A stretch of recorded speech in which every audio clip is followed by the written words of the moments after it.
بسم اللہ الرحمن الرحیم۔ شروع کرتی ہوں اللہ کے نام سے جو بڑا مہربان نہایت رحم کرنے والا ہے۔ کیا مرد یا عورت کے لیے حالت جنابت میں غسل کے لیے سونا یا گھر کے کام کاج کرنا جائز ہے؟ ناظرین، جاننے کے لیے ویڈیو کو مکمل دیکھیں اور سنیں۔ ناظرین، کم علمی کی وجہ سے کچھ لوگ جنبی حالت میں خود کو، اپنے کپڑوں کو، اپنے بستر کو ناپاک سمجھتے ہیں اور کھانے کو، کام کاج کو ہاتھ نہیں لگاتے جب تک کہ غسل نہ کر لیں، اور خواتین بھی بچوں وغیرہ کو دودھ پلانا، کھانے کو ہاتھ لگانا گناہ سمجھتی ہیں، یہ سوچ کر وہ ناپاک ہیں، اور کچھ عورتیں سمجھتی ہیں کہ غسل کے بنا آٹا گوندنے سے بے برکتی ہوگی، حالانکہ شریعت محمدی اس جہالت کو رد کرتی ہے۔ جنبی مرد اور عورت کے لیے صرف نماز، طواف اور مسجد میں ٹھہرنا حرام ہے، لیکن اس کے علاوہ باقی تمام کام کرنے جائز ہیں۔ لہٰذا مرد عورت پر کوئی حرج نہیں کہ جنبی حالت میں عام روٹین کے کام کاج کریں، کھانا تیار کرنے یا گھر کے دوسرے کام کاج نپٹانے بھی جائز ہیں، اور اسی طرح ماں بچوں کو دودھ پلا سکتی ہے اور ان کی دیکھ بھال بھی کر سکتی ہے۔ اس پر کئی دلائل موجود ہیں۔ حضرت حذیفہ رضی اللہ تعالیٰ عنہ بیان کرتے ہیں کہ نبی کریم صلی اللہ علیہ وآلہ وسلم ان سے ملے تو آپ صلی اللہ علیہ وآلہ وسلم نے مصافحہ کے لیے ہاتھ پھیلاتے ہوئے ان کی طرف بڑھے، تو حضرت حذیفہ رضی اللہ تعالیٰ عنہ نے کہا میں جنبی ہوں۔ اس پر آپ صلی اللہ علیہ وآلہ وسلم نے فرمایا مسلمان نجس نہیں ہوتا۔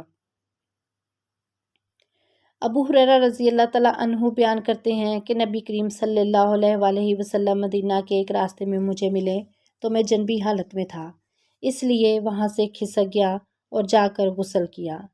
پھر نبی کریم صلی اللہ علیہ وآلہ وسلم کے پاس واپس آیا تو نبی کریم صلی اللہ علیہ وآلہ وسلم نے فرمایا اے ابو ہریرہ کہاں تھے؟ حضرت ابو ہریرہ رضی اللہ تعالیٰ عنہ کہتے ہیں میں نے کہا میں جنبی تھا، اس لیے میں نے ناپسند کیا کہ ناپاکی کی حالت میں آپ کے ساتھ بیٹھوں۔ تو نبی کریم صلی اللہ علیہ وآلہ وسلم فرمانے لگے مسلمان ہرگز ناپاک نہیں ہوتا۔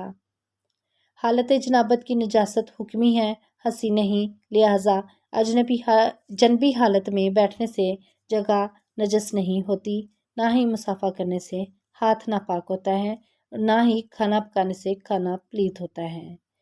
حافظ ابن حجر رحمۃ اللہ فتح الباری میں لکھتے ہیں اس حدیث میں اس بات کا جواز پایا جاتا ہے کہ غسل جنابت کو اس کے واجب ہونے کے اول وقت میں تاخیر کی جا سکتی ہے، اور اس کا بھی جواز ہے کہ جنبی شخص اپنی ضروریات پوری کر سکتا ہے۔ ام المومنین حضرت عائشہ رضی اللہ تعالیٰ عنہا کہتی ہیں کہ رسول اکرم صلی اللہ علیہ وآلہ وسلم جنبی ہوتے اور پانی چھوئے بغیر سو جاتے، پھر اس کے بعد اٹھتے اور غسل فرماتے۔ حضرت ابو بکر عبد الرحمن کہتے ہیں میرے والد عبد الرحمن مجھے ساتھ لے کر حضرت عائشہ رضی اللہ تعالیٰ عنہا کی خدمت میں حاضر ہوئے۔ حضرت عائشہ رضی اللہ تعالیٰ عنہا نے کہا کہ نبی کریم صلی اللہ علیہ وآلہ وسلم صبح جنبی ہونے کی حالت میں کرتے، احتلام کی وجہ سے نہیں بلکہ اپنی بیویوں کے ساتھ جماع کی وجہ سے۔ حضرت عائشہ سے روایت ہے کہ رسول اللہ صلی اللہ علیہ وآلہ وسلم جنابت کی حالت میں رات گزارتے، اتنے میں حضرت بلال رضی اللہ تعالیٰ عنہ تشریف لاتے، نماز کے لیے اذان کہتے، آپ صلی اللہ علیہ وآلہ وسلم کھڑے ہوتے اور غسل فرماتے۔ میں ان کے سر سے پانی گرتا ہوا دیکھ رہی ہوتی تھی کہ آپ صلی اللہ علیہ وآلہ وسلم تشریف لے جاتے۔ کچھ دیر بعد مجھے آپ کی آواز نماز فجر سے سنائی دیتی۔ حضرت عائشہ رضی اللہ تعالیٰ عنہ فرماتی ہیں کہ نبی کریم صلی اللہ علیہ وآلہ وسلم حالت جنابت میں سونے کا ارادہ فرماتے تو وضو کرتے، تو کبھی تیمم کر لیتے۔ میاں بیوی اگر سونے سے پہلے غسل کر لیں تو یہ افضل ہے۔ عبداللہ بن قیس رضی اللہ تعالیٰ عنہ کی حدیث میں ہے، وہ کہتے ہیں کہ میں نے حضرت عائشہ صدیقہ رضی اللہ تعالیٰ عنہا سے پوچھا کہ نبی کریم صلی اللہ علیہ وآلہ وسلم جنابت کی حالت میں کیا کرتے تھے؟ کیا وہ سونے سے قبل غسل کرتے یا غسل کرنے سے پہلے سو جایا کرتے تھے؟ حضرت عائشہ صدیقہ رضی اللہ تعالیٰ عنہا فرماتی ہیں وہ دونوں طرح ہی کیا کرتے تھے۔ کبھی آپ صلی اللہ علیہ وآلہ وسلم غسل کر لیتے، پھر آرام فرماتے، کبھی وضو کر لیا کرتے اور سو جاتے۔ وہ کہتی ہیں کہ میں نے کہا اللہ کا شکر ہے جس نے اس معاملے میں آسانی رکھی ہے۔ حضرت عمر فاروق رضی اللہ تعالیٰ عنہ نے سرکار دو عالم صلی اللہ علیہ وآلہ وسلم سے عرض کیا کہ مجھے رات کو جنابت لاحق ہوتی ہے، یعنی احتلام یا جماع سے غسل واجب ہوتا ہے۔ آپ صلی اللہ علیہ وآلہ وسلم نے فرمایا کہ اسی وقت وضو کر کے سو جایا کرو۔ حضرت ابو ہریرہ رضی اللہ تعالیٰ عنہ بیان کرتے ہیں کہ نماز کے لیے اقامت ہوگی اور لوگوں نے صفیں باندھی تو رسول اللہ صلی اللہ علیہ وآلہ وسلم اپنے حجرہ مبارک سے نکلے، یہاں تک کہ جب آپ اپنی جگہ پر آ کر کھڑے ہو گئے تو آپ کو یاد آیا کہ آپ نے غسل نہیں کیا۔ آپ نے کہا لوگوں سے تم سب اپنی جگہ پر رہو، پھر آپ گھر واپس گئے اور ہمارے پاس واپس آئے تو آپ کے سر مبارک سے پانی ٹپک رہا تھا اور حال یہ تھا کہ آپ نے غسل کر رکھا تھا اور ہم صف باندھے کھڑے تھے۔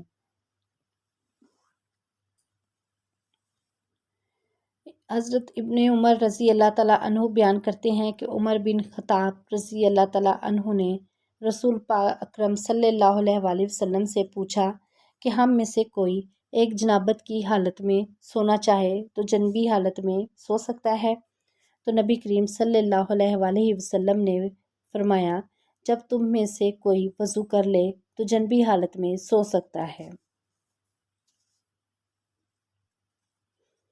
امام نووی رحمۃ اللہ کا کہنا ہے اس حدیث میں اس بات کا استحباب پایا جاتا ہے کہ جنبی شخص ان کاموں کے لیے اپنی شرمگاہ کو دھوئے اور وضو کرے، اور خاص کر جب وہ اپنی دوسری بیوی سے جماع کرنا چاہے جس سے جماع نہیں کیا، اس کے لیے شرمگاہ کو دھونا یقیناً مستحب ہے۔